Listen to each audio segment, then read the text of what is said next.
그들의 얼굴이 더욱 아름답고 살이 더욱 윤택하여 이런 제목으로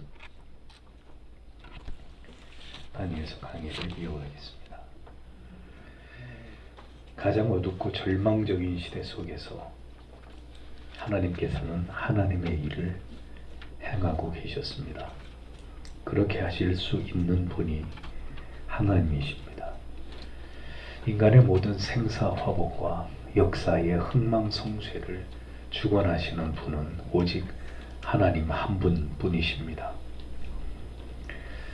그토록 평화롭던 날들을 일순간에 멈추게 하시고 지극히 절망적인 고통과 재앙의 날들이 시작되게 하실 분도 하나님이시고 아무런 희망의 빛이 보이지 않는 어둡고 암울하던 괴로운 날들도 일거에 모두 걷어내시고 다시 희망의 서광이 비추도록 새 날을 활짝 열어주시는 분도 이 세상 우주 만물의 주인이신 하나님이십니다.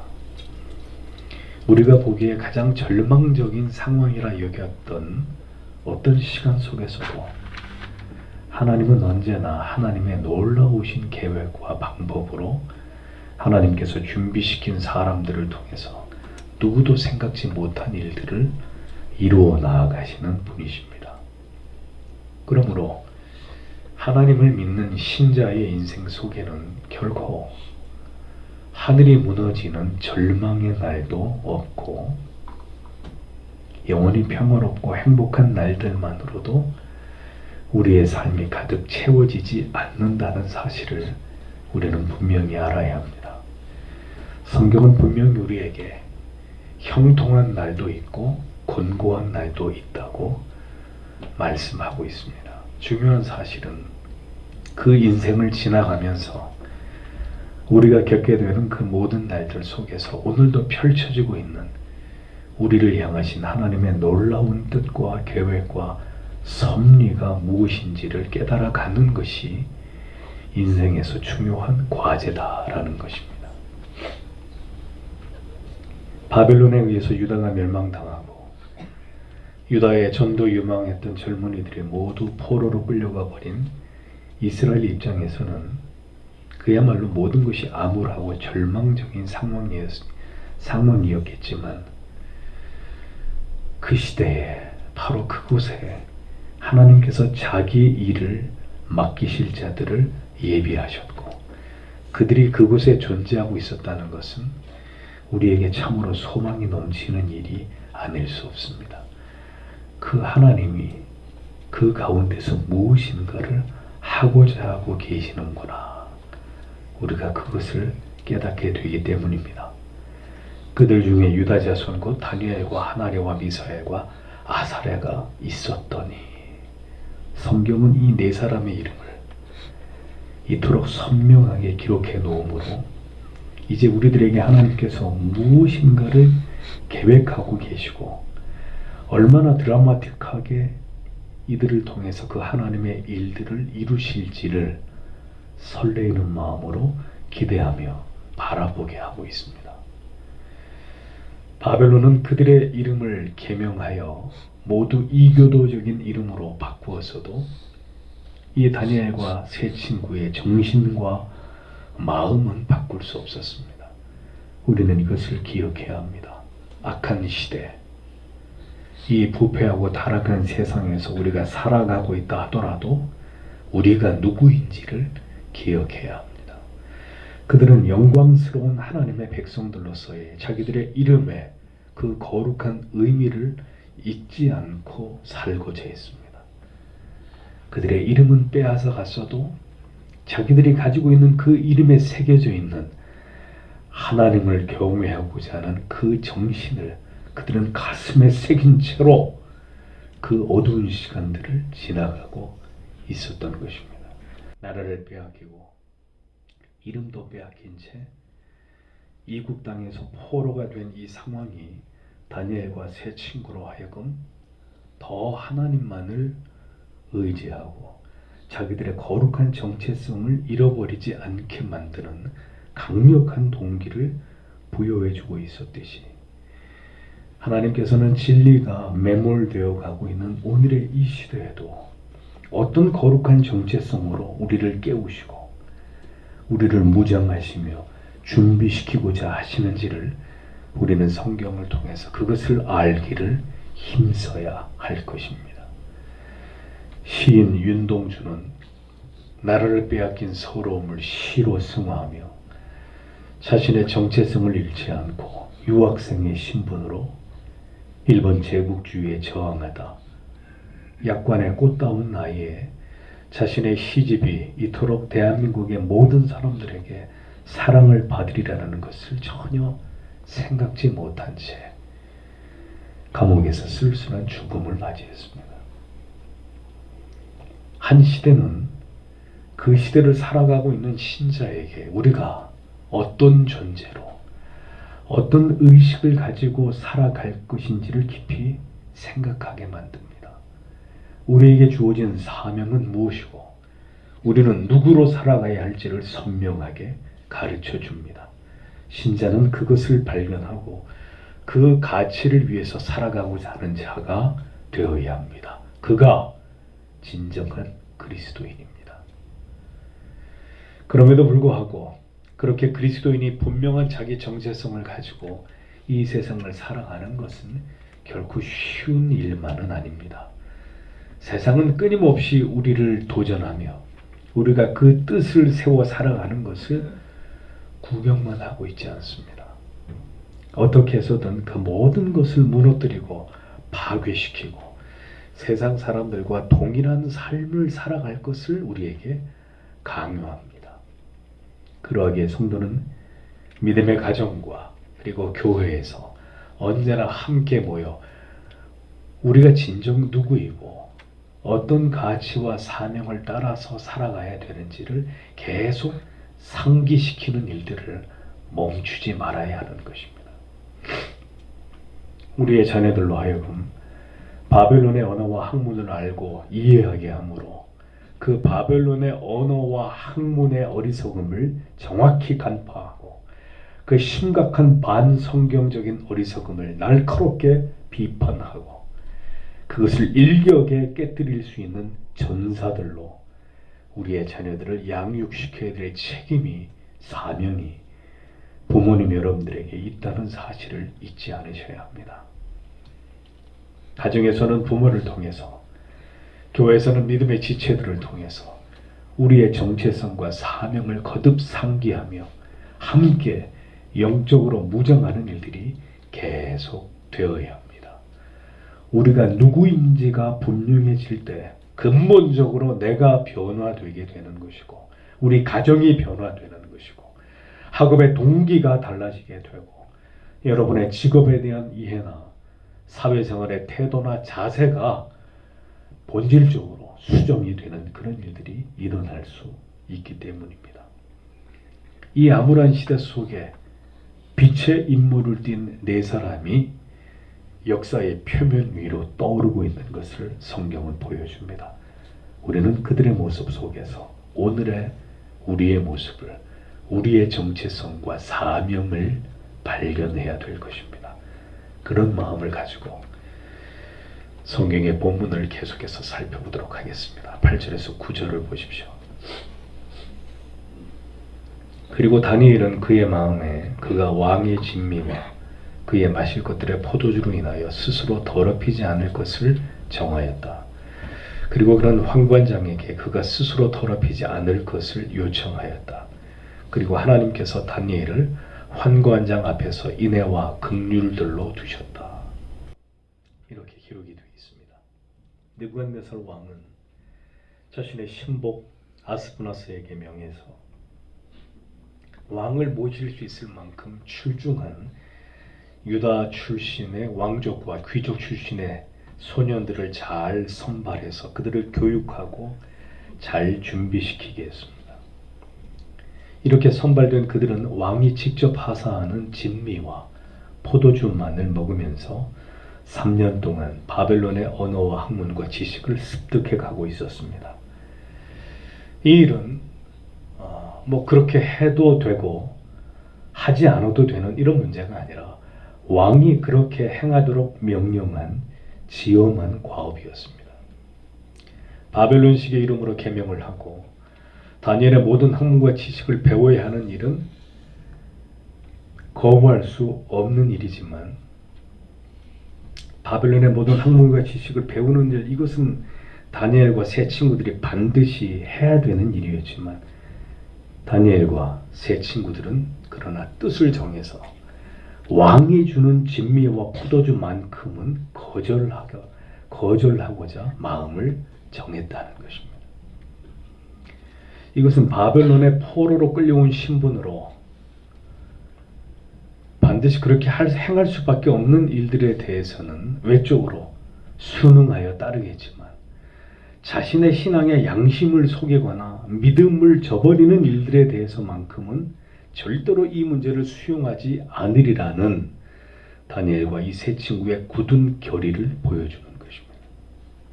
그리고 그의 그 같은 마음은 왕이 주는 진미와 포도주를 모두 거부하는 것으로 드러나는 것을 볼 수 있습니다.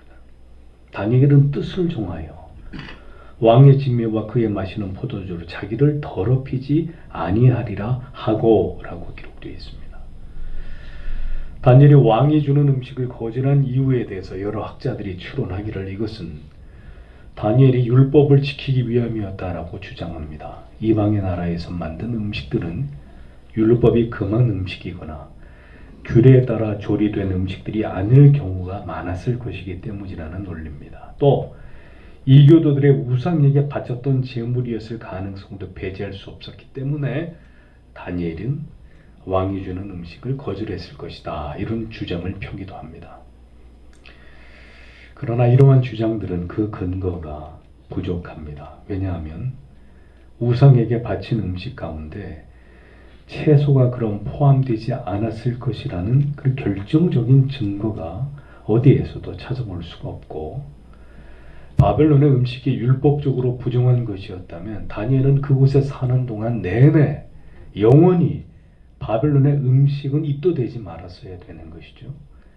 그러나 후반부에 보면 다니엘이 빵과 고기와 포도주를 먹었을 것으로 충분히 짐작이 되는 구절들이 발견이 됩니다.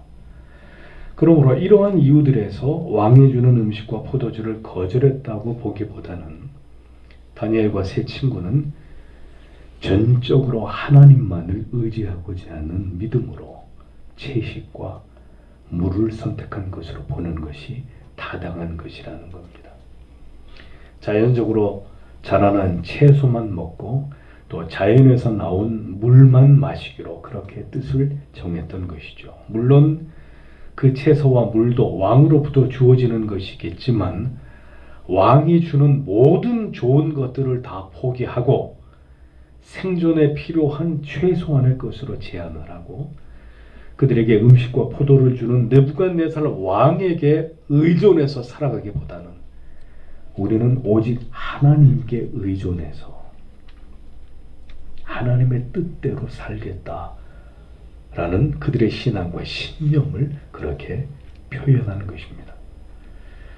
그는 이방의 나라에서 포로로 살아가면서 그 나라의 왕을 섬기는 신하가 되는 것은 그 모든 과정은 피하지 않았지만 그 밖에 자신의 신앙의 양심을 침해하는 일에 대해서만큼은 결코 그것을 따르지 않고자 뜻을 세웠던 것을 볼 수 있습니다. 또한 왕의 신하가 되는 일은 거절하지 않았지만 그 이방의 왕을 의존해서 살아가고자 하는 마음은 결코 갖지 않았다는 것을 알 수 있습니다. 회사를 다녀야 합니다. 그리스도인들도 세상에서 살아가면서 세상 사람들과 비즈니스를 해야 합니다. 그러나 우리가 누구인지를 망각하고 신앙인으로서의 양심을 저버리면서까지 죄를 지으면서까지 세상에서 살아가는 것은 우리가 그렇게 하지 않기로 뜻을 세워야 되는 일이라는 것을 기억하십시오. 그것은 우리가 하나님의 말씀만을 온전히 의지하지 않고 있음을 보여주는 불신앙의 명백한 증거가 되는 것입니다. 세상에서 돈을 벌면서 성도가 살아가야 하지만 오로지 돈에 모든 것을 의존하고 돈이 우리의 삶의 모든 가치를 빨아들이게 하는 것은 신자로서 그릇된 삶을 살아가는 것입니다. 어떤 삶이 하나님 중심, 성경 중심, 교회 중심의 삶입니까? 무엇이 우리의 삶의 가장 우선순위가 되어야 하는 것입니까? 돈이 있으면 마음이 평안하고 돈이 없으면 마음이 불안해지십니까? 우리가 진정으로 하나님을 의지한다면 물질의 있고 없고를 초월한 마음의 절대적 평안과 하나님의 우리의 모든 필요를 채우심에 대한 절대적인 믿음이 있어야 합니다. 신자는 결코 돈과 물질을 숭배하는 만몬의 하수인들이 되지 않아야 합니다. 우리는 돈이 필요하지만 돈을 의지해서 살지 않고 하나님을 더욱 확고히 의지해서 살아가는 자들입니다. 이것이 분명해야 수단과 방법을 가리지 않고 자신의 신앙이 뒷걸음질 치고 무너져 가도 물질적인 유익이 세상의 일들이 언제나 우선이 되는 그런 어리석은 생각과 삶에서 벗어날 수 있는 것입니다. 신앙인은 신앙인으로서의 삶의 원칙이 있어야 합니다. 주일은 어떤 일이 있어도 일을 하지 않고 바이올을 만나지 않고 세상 사람들과 약속을 잡지 않는 것입니다.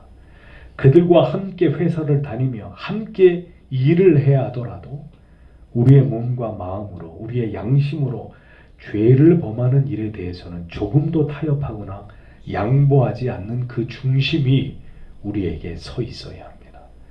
우리의 모든 유익은 하나님께로부터 말미암는다는 것을 잊어버리지 마십시오. 그러므로 우리는 하나님의 법을 가장 우선하되 그 법을 어기는 일이 아니라면 세상에서 우리에게 맡겨진 모든 일들에 대해서 성실하고 유능하게 그 모든 일들을 책임 있게 잘 감당하는 자들이 되어야 합니다. 우리의 생명, 우리의 재산, 우리의 수입, 우리의 건강 모든 것이 매일매일 우리에게 허락하시는 하나님의 선물이며 그 하나님이 먹이고 입히시고 돌보시고 지키심의 결과라는 것을 기억하십시오. 우리의 삶에서 우리가 얻는 모든 것들이 하나님께서 우리에게 공급하고 있는 것이며 우리는 그렇게 하나님께 온전히 의존되어 있는 삶을 살아가야 하는 하나님의 자녀들이다라는 것을 알아야 합니다. 그것이 그리스도인으로서 이 세상을 살아가는 방식입니다. 세상에 빌붙어서 세상 사람들에게 잘 보이기 위해 성도의 거룩과 순결을 팔 수는 없습니다. 세상과 모든 일에 사사건건 원수처럼 각을 세워 대립하고 부딪히고 싸울 이유도 없지만 하나님을 더 의지하며 그 법을 지키는 일보다는 나의 이익과 세상과 적당히 화목한 관계를 위해서 편법과 불법적인 관행들에 대해서 눈 감고 타협하는 것은 신자가 죄를 범하고 악을 행하는 일이라는 것을 기억하셔야 합니다. 이것은 하나님을 두려워하지 않는 것입니다. 왕이 주는 음식과 포도주라면 그 퀄리티는 아마도 최고급, 최상급의 극상품이었을 것입니다. 그럼에도 불구하고 다니엘과 세 친구들은 마음을 정했습니다. 결심을 했다는 거죠. 황금의 가치보다도 하나님의 법을 지키고자 하는 마음이 우선되지 않으면 그는 결단코 천국에 들어갈 수 없습니다. 물질의 시험은 성경이 말씀하고 있는 앞으로 우리에게 닥칠 환난입니다. 결심을 한 하나님의 사람에게 세상의 어떤 것도 유혹이 될 수 없습니다. 그러나 마음이 서지 않았고 분명한 뜻이 세워지지 않고 있다면 세상의 모든 것이 치명적인 유혹이 될 수밖에 없습니다.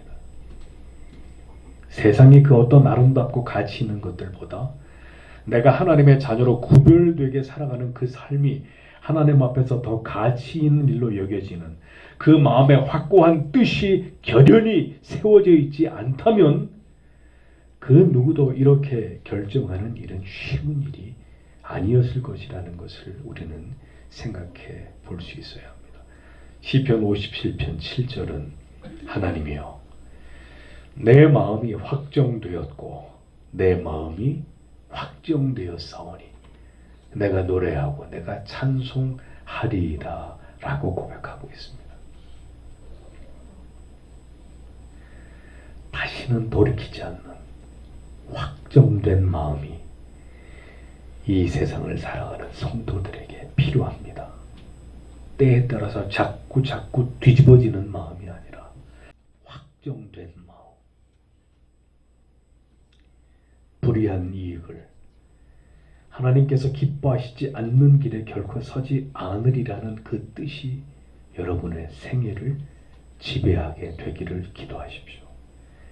여러분의 마음과 여러분의 마음은 이 세상과 구별되어서 하나님 앞에 이 분명한 뜻이 세워져 있는지 그 마음이 우리 안에 확정되어 있는지를 생각해 보십시오.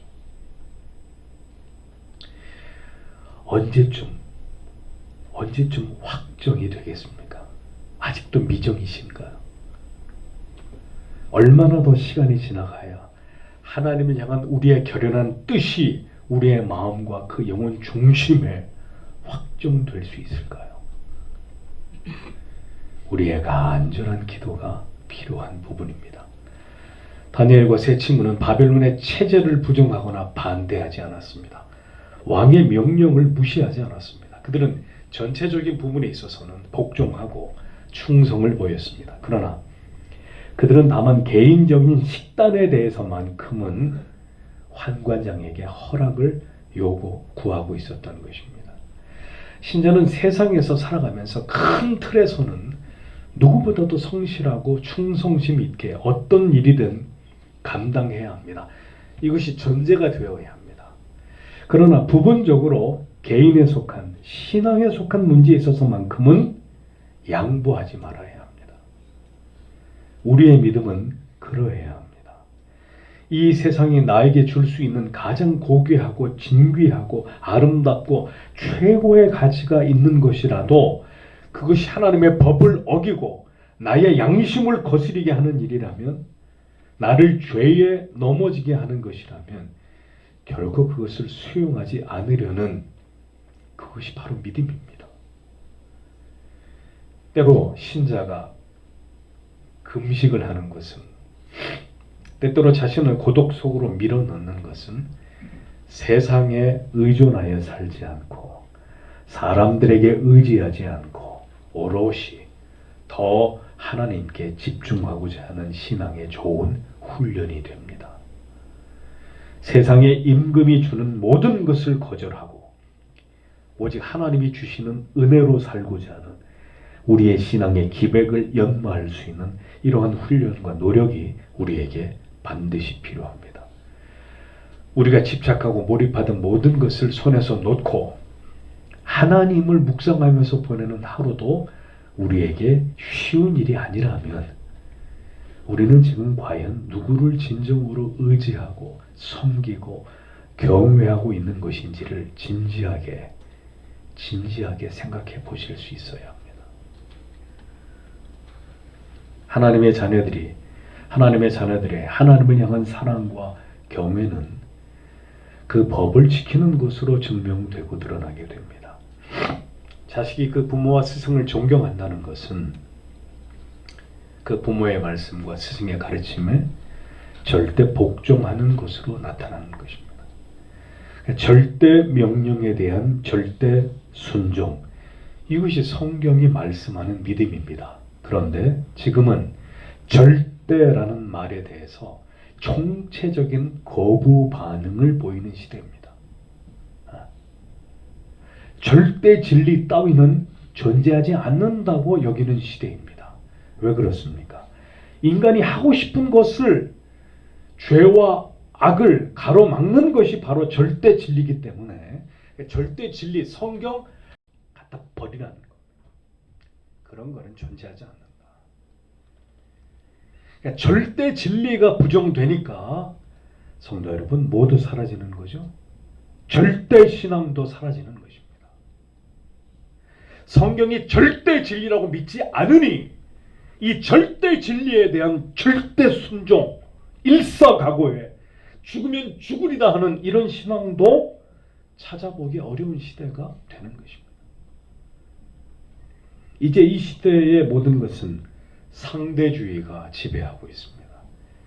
신앙에도 이러한 시대의 정신이 깊이 침투해서 그럴 수도 있고 아닐 수도 있는 거지. 상황에 따라서 절대 진리, 하나님의 절대 명령, 절대 주권, 이것이 모든 것의 가장 최고와 최종의 판단의 근거가 되는 것이 아니라 그저 내가 알아서 판단하고 내 상황에 맞게 알아서 내가 가부를 결정하면 그만이라고 여기는, 자, 이런 시대가 되어버린 것입니다. 내 마음대로 하겠다. 내 마음대로. 교회를 다녀도 신앙생활을 해도 내 마음대로, 내 생각대로, 내 고집대로 하겠다는 이런 시대가 되어버렸습니다. 모두가 원하면 그것을 따라가야 되는, 인간 자신이 모든 판단의 기준이 되어버린 이 상대주의의 시대, 이 혼란의 시대에 무엇이 진정한 믿음인지를 고민하고 깊이 그것을 통찰하기 위해 노력하지 않으면 안 되는 이유는, 이제는 진정한 믿음과 가짜 믿음이, 진정한 믿음과 진리를 떠난 가짜 믿음이 온통 혼재하고 있기 때문입니다. 시간이 지날수록 세상의 정신은 점점 더 성경과 멀어지게 될 것입니다. 제 말을 주의 깊이 들으십시오. 세상이 더욱더 하나님과 멀어질수록 인간이 하고자 하는 대로 절대 진리, 절대 명령, 절대 주권, 이따위 가치들은 다 짓밟아 버리려고 할 것입니다. 다 집어치우라고 더 목소리를 높일 것입니다. 이것은 마지막 때의 참 진리와 하나님의 말씀을, 그 절대 권위를 쫓고자 하는 우리들이 감당해야 될 큰 시련과 고난의 십자가가 될 것입니다. 이 세상은 더 이상 뜻을 세우는 자들을 과히 좋아하지 않습니다. 더욱이 절대로 저들이 공감할 수 없는 종교적인 신념을 가지고 절대적인 신앙의 길을 가고자 하는 자들을 경멸하고 멸시하는 시대가 올 것입니다. 다 그냥 옳다고 말해주는, 모든 보편적인 인간이 하고자 하는 것이 다 옳고 바른 길이라고 응원해주고 박수 쳐주는 그런 종교만 이제 사람들에게 환영을 받는 시대가 될 것입니다. 뜻을 세워서 말씀대로, 교리대로 그렇게 살아가고, 그렇게 회사 다니고, 그렇게 결혼하고, 그렇게 자녀를 키우고, 그렇게 사업을 하는 것을 이제 그 누구도 달가워하지 않고, 그뿐 아니라 이제 그런 식의 신앙을 배척하고 혐오하는 시대가 이미 우리들에게 찾아왔고, 그 일은 더 급격히 발전해 갈 것입니다. 마음의 뜻을 정한 사람들을, 하나님께서 정하신 법을 따르고자 하는 자들을 절대로 좋아하지 않는 시대가, 성도 여러분, 이 다원주의의 시대, 이 상대주의의 시대, 이 물질주의의 시대, 바로 우리가 살아가고 있는 지금입니다. 다니엘은 뜻을 정했고 마음의 결심을 했습니다. 자기를 더럽히지 않기로 했습니다. 악한 시대에도 우리는 학교를 다니고 직장을 다니고 이 세상에서 자녀들을 키워야 하는 일은 마땅히 우리가 행해야 할 일입니다. 문제는 그 일을 어떻게 행할 것이냐 하는 것입니다. 무엇을 가장 중요한 가치관으로 삼고 우리가 살아갈 것이냐 하는 것이 가장 중요한 관건입니다. 이 약한 시대에 그리스도인들은 어떤 뜻을 품고 마음에 어떤 결심을 하고 하나님을 신앙해야 되느냐. 이것이 가장 중요한 문제입니다. 그냥 세상이 하자는 대로 나오라고 하면 나가고 들어가라 그러면 들어가는 것입니까?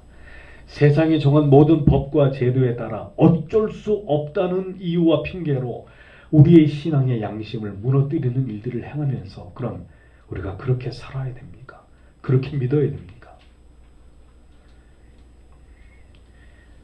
다니엘과 세 친구를 통해서 하나님께서 행하고자 하시는, 나타내고자 하시는 일이 무엇입니까?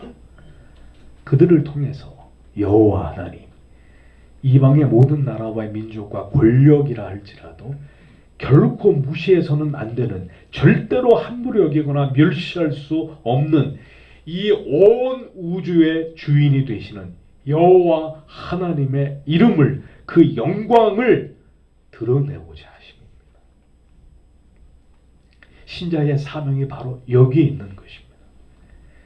모두가 그렇게 하지만 우리는 그렇게 할 수 없고, 모두가 그렇게 하지 않지만 우리는 그렇게 해야 하는 것입니다. 그것이 인간과 세상의 중심이 되지 않고 하나님이 중심이 되는 신앙입니다. 우리의 그러한 삶을 통해서 하나님께서는 자기의 백성들을 자기의 방식대로 이 세상에서 지키시고 그들을 먹이시고 입히시는 분이심을 하나님의 세상에 나타내시기를 기뻐하시는 분이십니다. 성경은 모두 이 이야기들로 가득 차 있습니다. 그 하나님의 목적과 뜻을 따라 그 임무를 수행해야 하는 자들의 그 신앙의 아우라를 보십시오. 다니엘은 그 시대적 목적과 사명을 정확히 알고 있었던 자였고 그 사명을 감당하도록 준비된 인물이었습니다. 믿음이 없는 자는 위기의 순간에 일단은 살고 보자는 식으로 피할 길을 모색합니다. 그러나 믿음을 가진 하나님의 사람은 그 위기 속에서 오히려 하나님의 뜻을 드러낼 방법을 찾습니다. 하나님께서 무엇을 원하시는지를 먼저 생각합니다. 내가 사는 길이 우선이 아니라 이 상황 속에서 내가 어떻게 행동하는 것이 하나님께 영광이 되는지를 먼저 생각합니다. 이것이 위기의 상황 속에서도 성도가 마음을 정하는 원리입니다. 다니엘은 뜻을 결심한 이후에 세 친구들과 논의한 것으로 보여집니다. 세 사람의 합의의 내용을 아스부나스 환관장에게 고합니다. 자기를 더럽히지 않게 하기를 환관장에게 구하니 라고 기록되어 있습니다. 그들은 생각만 하고 있지 않았습니다. 자기들의 뜻을 책임자 앞에 나아가서 고했다고 했습니다. 신자는 자신의 신앙의 정체성을, 그 순수성을 지키는 일을 자기 목숨처럼 중요하게 여기는 사람들이 되어야 합니다. 이것은 절대로 가볍게 여길 일이 아닙니다. 세상이 원할 때마다 적당히 타협하면서 갈 그런 성격의 일이 아닙니다. 예수님께서는 마태복음 10장 32절 33절에서 이렇게 말씀하셨습니다. 누구든지 사람 앞에서 나를 시인하면 나도 하늘에 계신 내 아버지 앞에서 저를 시인할 것이요. 누구든지 사람 앞에서 나를 부인하면 나도 하늘에 계신 내 아버지 앞에서 저를 부인하리라. 하나님께서는 구별을 원하십니다. 이 악한 세상에서 살아가되 세상과 절대로 융합될 수 없는 거룩한 구별됨을 우리에게 원하십니다. 악과는 분리되어야 하지만 세상과는 분리되어서는 안 됩니다. 세상에서는 구별된 하나님의 자녀들이 되어야 합니다. 분리는 그 길을 함께 갈 수 없는 사이를 가리킵니다. 구별은 그 길을 함께 가면서 그러나 함께 가는 자들과는 다른 뜻을 가지고 다른 모습을 가지고 가는 것입니다. 함께 회사를 다니면서도 학교를 다니면서도 함께 세상 사람들을 만나면서도 그들과 다른 가치를 바라보고 생각하고 다른 것을 말하고 행동하는 것입니다. 같이 가면서 그들이 보지 못하는 더 탁월하고 아름답고 진실된 가치를 발견하므로 그것을 보고 함께 길을 가되 그 가치관을 따라서 그 길을 가는 그들이 바로 그리스도인들, 구별된 그리스도인들이 되어야 하는 것입니다. 자, 그러면 그 구별된 그리스도인을 보고 세상은 두 가지로 반응할 것입니다. 감동을 하고 공감을 하면서 함께 그 길로 가겠다고 하든지 아니면 자기들과 전혀 다른 모습으로 함께 길을 걸어가는 것에 대해서 강한 반감과 적대감을 가지고 공격을 하든지 각각 상이한 반응을 보일 것입니다. 신자는 그것을 각오하는 것입니다. 성경에 기록된 율법은 모든 하나님의 명령과 규례는 그것을 지킴으로 이 세상에서 우리를 보호하시고 이 악하고 오염된 세상에서 우리를 지키시기 위함이라는 것을 말씀하고 있습니다. 우리는 그 하나님의 법을 우리가 이 세상에서 지켜야 될 가장 상위의 법과 준칙이라고 믿는 자들입니다. 그러니 그 가장 최고의 법을 지키면서 세상에서 살아가는 자들의 그 모습을, 그 아우라를 이 세상에서 보여주어야 될 사명과 책임이 우리에게 있다라는 겁니다. 우리의 그 구별됨이 그들에게 어떤 메시지가 되게 해야 합니다. 다니엘과 세 친구는 환관장에게 자기를 더럽히지 않도록 어떤 조치를 취해 줄 것을 요구했습니다. 그런데 성도 여러분, 이것은 사실 가당치도 않은 발상입니다. 이방의 왕의 직속 고관의 관리에게 그에게로 나아가서 왕의 지미와 포도주를 먹지 않겠소. 그리고 대신 다른 무언가를 제안한다는 것은 포로로 끌려온 자로서 있을 수 없는 일이었습니다. 그러한 주장을 한 것만으로도 죽임을 당하거나 그 모든 권리를 한순간에 다 박탈당할 수 있는 그런 일이었습니다. 성경에 등장하는 여러 인물들은 그들이 믿음이 부족하거나 하나님을 알지 못하는 중에서 하나님의 앞에 선택을 받게 되고 그들이 어떤 과정 속에서 믿음이 생겨나게 되었고 그 믿음이 자라나게 되었는지를 우리에게 보여줍니다. 그러나 다니엘서에서 다니엘과 이 세 친구들은 그런 과정이 생략되어 있습니다. 그들이 하나님에 의해서 그 믿음이 이미 준비되어졌을 때 어떤 놀라운 담대함과 용기로 그들이 세상과 정면으로 격돌하면서 부딪혀 나아가는지를 곧바로 우리에게 보여줍니다. 다니엘을 보십시오. 마음의 결심이 세워졌고 그 결심은 이제 그가 어떤 말과 행동을 해야 될지로 그를 인도해 주고 있었습니다. 하나님께서는 먼저 우리에게 하나님에 대한 믿음을 주십니다. 그리고 그 믿음이 견고해지도록 수많은 날 동안 우리를 연단하시고 시험하시는 일들을 인생 가운데 긴 시간 동안 그 일들을 진행하십니다. 그렇게 하나님에 대한 믿음이 우리 안에 견고해질 때 이제 그에게 하나님의 마음을 부어주십니다. 하나님께서 기뻐하시는 그 뜻에 기꺼이 순종하고 싶은 그 대가를 지불하면서라도 그 하나님의 뜻을 이루어드리고 싶은 마음이 그 안에 굳게 세워지도록 역사하십니다. 그리고 그 결심은 이제 누구도 하지 못하는 행동을 낳습니다. 마침내 결행하게 만드십니다. 자, 이렇게 진행이 되는 거란 말이죠. 이 모든 것이 하나님께서 자기 백성들 안에서 하나님의 뜻을 행하시는 방법들입니다. 다니엘은 담대하게 환관장에게 자기의 뜻을 전달합니다. 지킬 것은 지키고 요구할 것은 당당하게 요구하고 있는 이 다니엘의 모습을 보십시오. 감히 지금 누구에게 왕이 주는 것을 나는 먹지 않겠소. 나는 채소와 우리는 물만 먹을 것이요. 지금 누구에게 이런 얘기를 하고 있는 것이냐, 다니엘이. 성도 여러분, 믿음으로 세상에 요구할 것은 요구할 수 있어야 합니다. 하나님 나라의 시민이며 이 땅의 시민으로 우리가 반드시 지켜야 될 것은 누구보다도 모범적으로 그것을 지키고, 그리고 우리의 신앙을 지키기 위해서 희정하거나 우리가 요구해야 될 일들에 대해서는 담대하게 세상을 향해서 그것을 요구할 수 있는 태도가 우리에게 필요합니다. 그러니까 신자는 무조건 입 닥치고 아무 말 안 하고 사는 존재들이 아니라는 뜻입니다.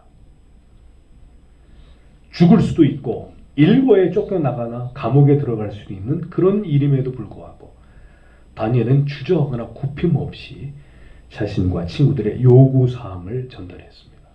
믿음이 없으면 불가능한 일이죠. 믿음이 있으니 담대하게 요구하는 것입니다.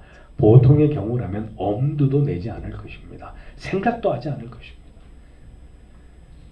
하나님께서 모든 것을 예비하셨다는 확신이 있어야 담대하게 세상을 향해서 요구할 수 있는 것입니다. 결심을 했습니까? 다음은 말을 해야죠. 말을 하고 결행을 해야 당신을 도우시는 하나님의 역사를 보게 될 게 아니겠습니까? 9절은 이렇게 기록합니다. 하나님이 다니엘로 환관장에게 은혜와 긍휼을 얻게 하신지라.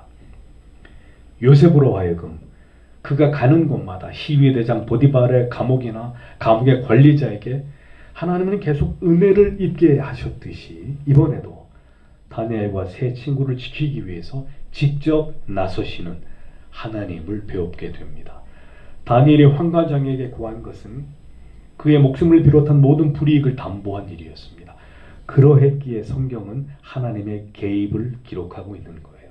이게 그냥 술술 풀릴 일 같으면 하나님이 그에게 은혜를 베풀었다 이런 말씀이 기록될 이유가 없습니다. 하나님께서는 환관장의 마음을 움직여서 다니엘과 세 친구에게 은혜와 긍휼을 얻게 하셨다는 거죠.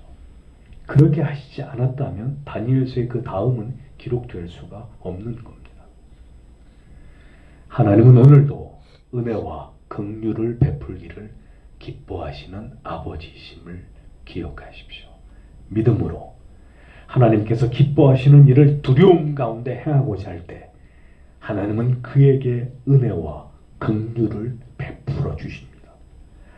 오늘도 결정해야 될 문제 앞에서 하나님께서 기뻐하시는 믿음의 결정을 내리기 위해 하나님 앞에 기도하는 자에게 은혜와 긍휼을 한없이 부어주시는 그분이 바로 우리를 도우시는 하나님이십니다. 우리가 하는 것 같으나 그렇지 않습니다. 우리의 연약함을 도우시는 하나님의 은혜와 긍휼이 언제나 우리와 함께하기에 우리보다 앞서 행하시고 모든 것을 준비하시기에 우리가 위기 가운데서도 지키심을 얻고 박해 가운데서도 건지움을 받게 되는 것입니다. 악한 세상에서 믿음으로 매 순간 하나님께서 기뻐하시는 뜻을 따라 결정하고자 할 때도 성도 여러분 잊지 마십시오. 여러분은 혼자가 아닙니다. 하나님의 은혜와 긍휼이 당신과 함께하고 당신을 도우실 것이라는 사실을 믿으십시오. 그러나 우리의 문제는 이런 하나님의 기가 막힌 은혜와 긍휼을 필요로 하는 믿음의 결정이 아니라 항상 두려움과 걱정, 그래서 핑계와 변명으로 세상과 타협할 길을 모색하는 것입니다. 믿음이 없으면 결국은 타협할 방법 하긴 해야 되겠는데 적당히 좀 타협해서 이런 것을 모색하게 되는 것입니다. 잊어버리지 마십시오. 다니엘과 세 친구는 이것이 하나님의 영광을 드러내는 일이라고 믿었기에 그렇게 한 것입니다. 그게 개인의 유익이나 즐거움이나 만족을 위한 일이 아니었습니다. 이것이 곧 그들의 정체성을 증명하고 드러내는 길이며 이것은 곧 여호와 하나님의 위대한 존재하심과 그 영광을 드러내는 것이라고 그들은 믿었던 것입니다. 우리는 성도 여러분, 우리 개인의 신분으로 이 세상에서 살아가는 자들이 아닙니다. 우리는 그리스도인들을 대표한 한 사람으로, 그 한 사람의 그리스도인으로 우리의 가정에서, 우리의 직장에서, 우리의 학교에서, 우리가 살아가는 동네에서 존재하는 것입니다. 하늘나라의 대사로 우리는 이 세상에 살고 있는 자들입니다. 그러니까 나의 말과 행동을 통해서 하나님과 하나님의 나라가 증명되고 사람들이 그것을 생각하게 되고 알게 되는 것이 우리의 본분입니다. 오늘도 자기가 누구인지를 알고 그리스도인의 정체성을 가지고 세상을 향해 뜻을 세우고 그 길을 걸어가는 자들에게, 그래서 하나님은 반드시 그들에게 은혜와 긍휼을 베풀어 주십니다. 놀랍게도 세상을 통해서 그렇게 역사하신단 말입니다. 환관장을 보십시오. 이제 그와 다니엘의 대화는 하나님께서 이 고관의 환관장의 마음을 어떻게 만지셨고 다니엘에게 얼마나 놀라운 은혜와 긍휼을 베풀어 주셨는지를 짐작하게 하는 말씀입니다. 10절에서 13절에 그리고 환관장이 다니엘에게 말했다. 나는 내 주 왕을 두려워한다. 그는 너의 음식과 너희 마실 것들을 준비했다. 무엇 때문에? 그가 너희의 동년배 같은 젊은이들보다 너희의 애처로운 얼굴들을 보겠느냐. 그리고 너희는 왕의 내 머리를 위태롭게 할 것이다. 그리고 다니엘은 환관장이 다니엘, 하나냐, 미사엘 그리고 아스라에게 지명했던 그 감시인에게 말했다. 청컨대 당신은 당신의 종들을 열흘 동안 시험하십시오. 그리고 그들은 우리에게 채소들로부터 줄 것입니다. 그리고 우리는 먹을 것입니다. 그리고 우리는 물을 마실 것입니다. 그리고 우리는 용모와 왕의 진미를 먹었던 젊은이들의 용모들이 신 앞에 보여질 것입니다. 그리고 당신은 당신이 본 것을 따라 당신의 종들과 함께 행하십시오. 직역을 하면 이런 뜻이 됩니다. 자, 하나님께서 다니엘에게 은혜와 긍휼을 얻게 하신 증거를 보십시오. 왕을 지척에서 보필하는 최측근인 이 고위직의 환관장이 유다에서 포로로 끌려온 한 청년에게 대하는 것이라고는 믿어지지 않는 온유하고 친근감 있는 이런 표현을 성경이 보여줍니다. 이런 자에 거절하고 무슨 쓸데없는 소리를 하고 있느냐, 이놈을 당장 집어쳐넣어라, 이렇게 할 수 있는 상황인데, 이런 자에 거절하고 불같이 화를 낼 수 있었던 상황에서 도리어 이 환관장의 말과 태도는 다니엘의 청을 들어줄 수 없는 이유를 아주 완곡하게 그리고 미안해하는 어투로 이렇게 애써 설명하고 있는 것을 볼 수 있습니다. 성경이 이렇게 자연스럽게 기록해 놓으니까 뭘 그렇게 됐나 보다 자연스럽게 이렇게 생각하실 수 있는데 절대로 자연스러운 맥락이 아닙니다. 엄청난 일이 일어나는 거죠. 환관장은 왕으로부터 자신이 받은 분부에 대해서 설명합니다. 나는 왕을 심히 두려워하고 있고 왕이 너희에게 먹을 것과 마실 것을 주어서 잘 관리하라고 명했는데 너희가 왕의 진미와 포도주를 거부해서 너희 또래 다른 소년들보다 더 야위게 되면 내 생명이 왕 앞에서 위태로워지지 않겠느냐. 그러니 제발 그런 제안은 생각도 말아주지 않겠니? 자, 이렇게 부탁하고 있는 것처럼 보인다는 것. 놀라운 일이 아닐 수 없습니다. 그러니까 일어날 수 없는 일들이 일어나고 있는 것을 성경은 담담히 적어내려고 하고 있습니다. 매우 완곡한 거절이었습니다. 자, 그러자 다니엘은 포기하지 않고 다시금 이제 자기들이 직접 관리 감독하는 환관장의 하급 관리에게 다시 제안을 합니다. 그 내용은 그러면 열흘간만 자신들을 시험해 보라는 것이었습니다. 열흘 동안 채식과 물을 주어 먹게 한 이후에 왕의 진미와 포도주를 먹은 다른 소년들과 얼굴을 비교해 보고 난 그 이후에 그럼 처분을 해달라고 그렇게 말합니다. 그의 요청은 매우 구체적이었고 일면 충분히 타당성이 있는 내용이었습니다. 믿음은 성도 여러분, 막연한 게 아니에요. 믿음은 구체적인 지혜와 행동을 낳습니다. 그렇게 두루뭉술하게 뭐 해도 그만이고 안 해도 그만인 이런 미온적인 자세를 취하지 않았습니다. 확신은 확신에 찬 행동을 만들어냅니다. 행동하지 않는 것은 믿음이 없기 때문입니다. 1차적으로 열흘 동안 시험을 해보면 알 수 있지 않겠느냐, 집요하게 설득합니다.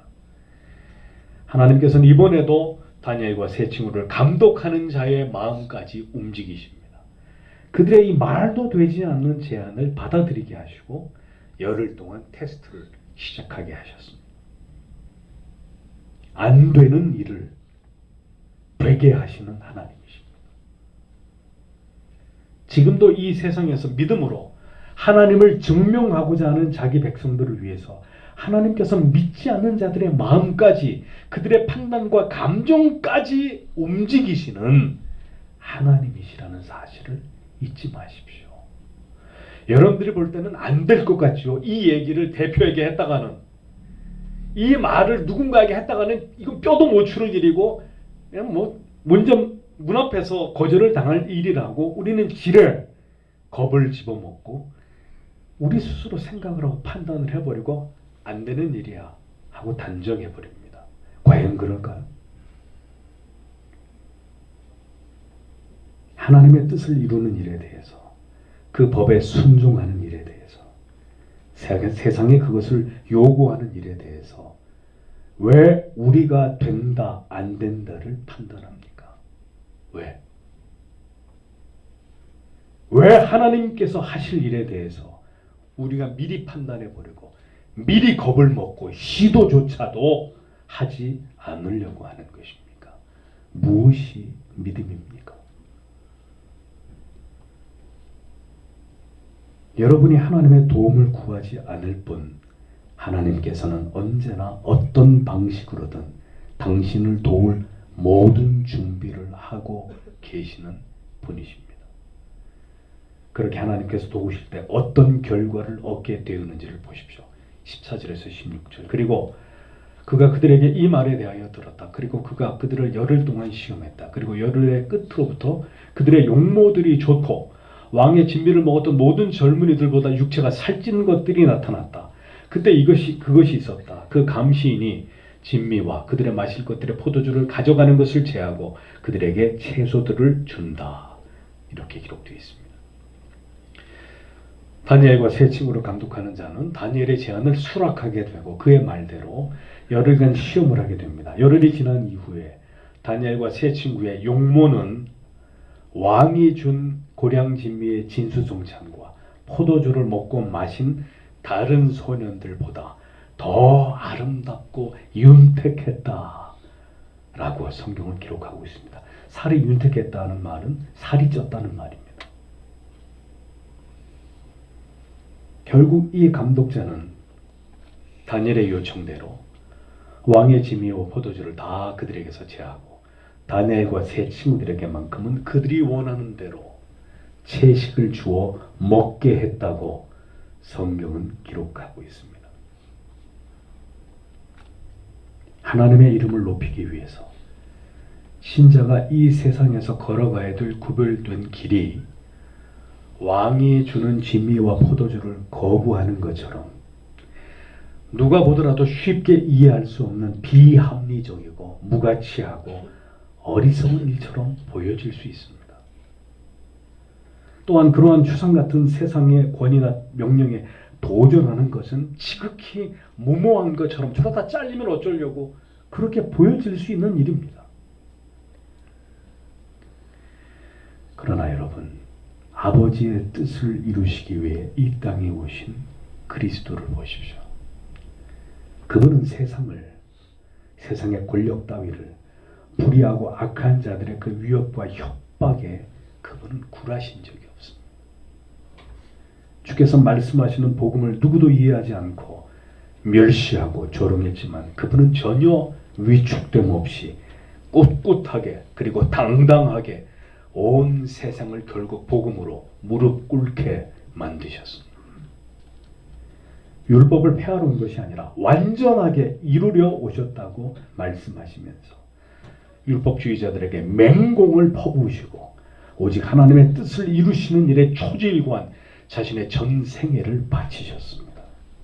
가장 어리석고 미련하게 보이는 길이요 삶이었지만 주께서는 하나님과 우리 사이에 그 평화의 가교가 되셔서 그 위대한 길을 우리를 위해 행복하게 걸어가셨습니다. 신앙은 세상이 볼 때 무모하고 어리석은 길입니다. 고린도전서 1장 18절 십자가의 도가 멸망하는 자들에게는 미련한 것이요 구원을 얻는 우리에게는 하나님의 능력이라 라고 기록하고 있습니다. 우리는 세상 사람들이 갈채를 보내주는, 모두가 동의하고 공감해주는 길을 걸어가는 자들이 성도 여러분 절대로 아닙니다. 교회가 왜 세상이 보기에 세련되지려고 하고 왜 세상 사람들에게 타당성을 가지려고 할까요? 저는 도무지 이해할 수가 없습니다. 어떤 시대의 교회가 성도의 믿음이 그러했던 때가 있었습니까?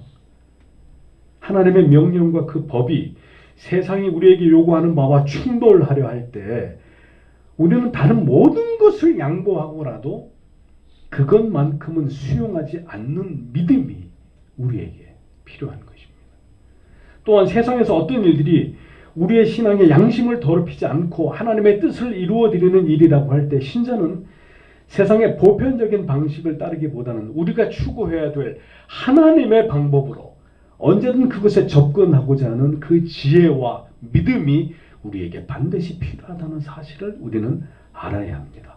그것이 우리를 통해서 하나님의 뜻을 이 땅에 드러내시는 하나님만의 방법이기 때문입니다.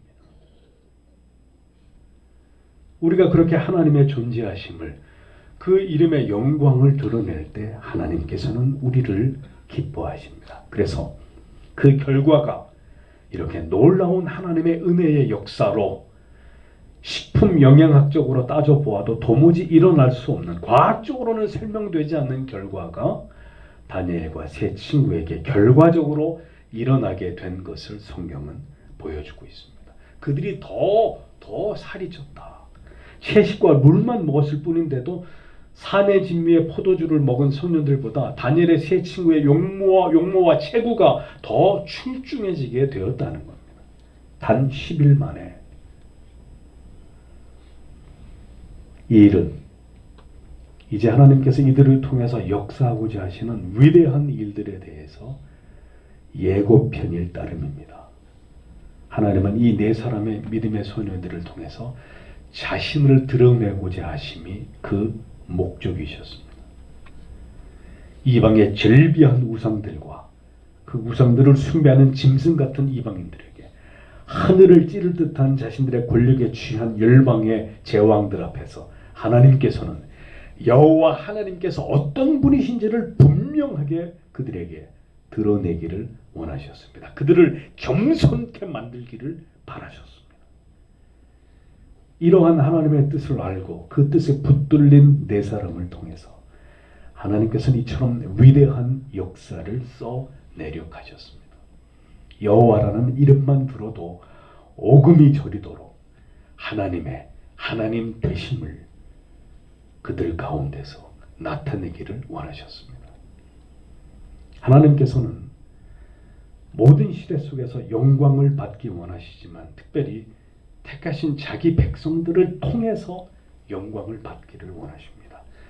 세상을 두려워하지 않는 그들의 믿음과 삶을 통해서 하나님의 이름이 높임을 받기를 기뻐하십니다. 그것을 위해서 우리에게 주셨고 우리가 기꺼이 사용하기를 원하는 것이 있습니다. 그게 뭘까요?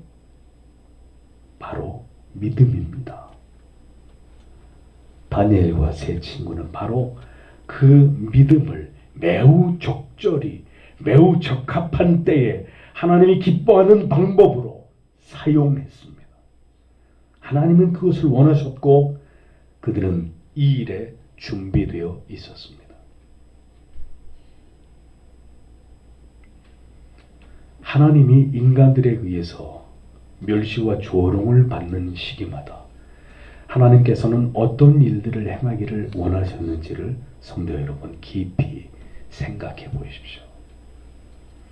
하나님의 존재하심을 드러내고 그분을 두려워하도록 만들기 위해 하나님을 목숨보다 돈보다 더 두려워하는 소수의 하나님의 사람들을 곳곳에 준비시켜서 다시 이러한 일들을 하나님이 행하려 하시지 않겠습니까? 그 시대에 다니엘과 세 친구를 하나님이 준비시켰고 그렇게 하나님의 영광을 위해 그들을 사용하셨다면 지금 우리가 사는 이 시대에도 그런 자들을 하나님이 준비시키고 계시고 그들을 역사 위에 등장시키려고 하시지 않겠습니까? 하나님께서 사랑하시는 성도 여러분, 그러면 우리의 존재의 목적도 사명도 더 분명해지는 것입니다.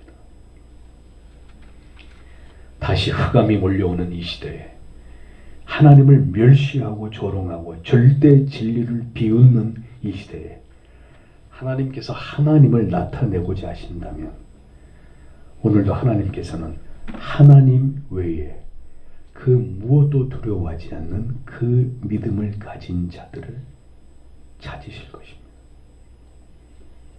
세상과 세상의 권력도 돈도 명예도 그 무엇을 통한 유혹에도 무릎 꿇지 않으면서 오직 믿음으로 여호와 하나님의 이름을 그 이름의 영광을 드러내기 위해 준비된 자들을 하나님은 모든 시대 속에서 찾을 것입니다.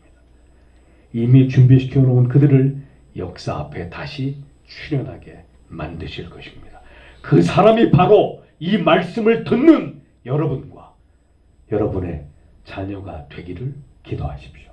그리고 이 말씀이 주는 깊은 교훈과 깨달음을 여러분의 마음에 깊이 새기십시오.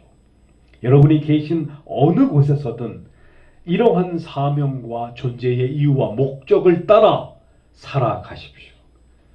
하나님께서 우리를 통해서 영광을 받으실 것입니다. 우리를 통해서 예수 그리스도의 향기를 드러내실 것입니다. 이게 얼마나 존재의 목적과 부합하는 삶이고 하나님이 기뻐하시는 삶일지를 생각해 보십시오. 다 자기를 위해서 사는데, 다 자기의 쾌락과 만족을 위해서 살아가는데 그렇게 뜻을 정해서 하나님을 위해서 살겠다라고 하는 자들, 하나님이 보실 때 하늘에 빛나는 별처럼 하나님이 그렇게 여기지 않겠습니까? 결국 감독하는 자가 그들의 말대로 허락함을 보십시오. 세상은 절대로 우리를, 하나님과 함께하는 우리를 이길 수 없습니다. 세상은 무릎을 꿇게 되어 있습니다. 누가 이기는지 보십시오. 하나님께서는 오늘도 이 승리의 주인공이 하나님의 자녀 되기를 원하십니다. 하나님께서는 영광을 받으시고 세상은 우리의 발 앞에 믿음으로 살아가는 자들에게 결국 굴복할 수밖에 없음을 우리에게 나타내 보이실 것입니다. 어둠이 짙어갈수록 신자에게는 빛을 드러내야 될 숨길 수 없는 사명이 있습니다. 그냥 사는 게 아닙니다, 성도 여러분. 우리가 살아가는 이 시대에 우리가 서 있는 곳에서 이렇게 하나님의 존재하심을 드러내고 하나님께서 영광을 받으시는 수단과 도구로서의 우리의 한 번뿐인 인생이 될 수 있도록 하나님이 우리를 붙들어 주시고 이 일을 위해 준비시켜 주시고 우리를 사용해 주시기를 오늘도 이 말씀을 드리면서 다 함께 하나님 앞에 기도하기를 원합니다. 기도하겠습니다.